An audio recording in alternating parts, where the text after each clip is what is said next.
lower income consumers don't have a lot of disposable income. They rarely have savings that they can afford to set aside for healthcare costs. And the way an HSA high deductible health plan is designed is you have a blunt high deductible of at least, I think the minimum is $1,300 for a person, but it can go much higher than that. And that can be paired with a health savings account where you can put money into that account to save for relative expenses related to that deductible. And nothing is covered before that deductible is met, minus primary preventive care. Well, lower income consumers, they can't afford to put money aside. They might really struggle with just paying the monthly premium to keep coverage. And they really need upfront help covering their costs right away. So it exposes them to a lot of risk. It doesn't offer a lot of nuance in that.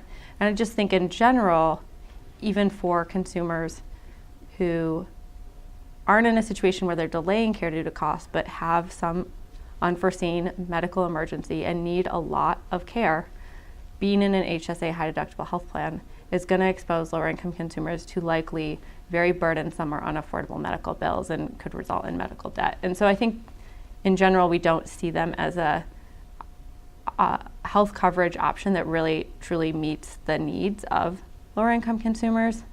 But when consumers are in those plans, we want to make sure that they're better designed to facilitate some access to some of those high value services that we have been talking about at the conference, like chronic condition management services.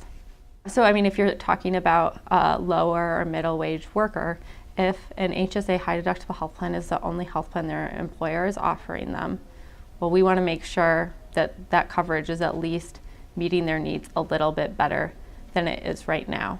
And in the situation where someone is purchasing coverage on their own and that's truly the only thing that they can afford from a premium standpoint, that's a really hard place for them to be. And I think there's other policies that we need to be looking at to resolve that so that they can afford more generous coverage that better meets their needs. But in the short term, we need to be making sure that these plans have flexibility to provide upfront coverage for more care.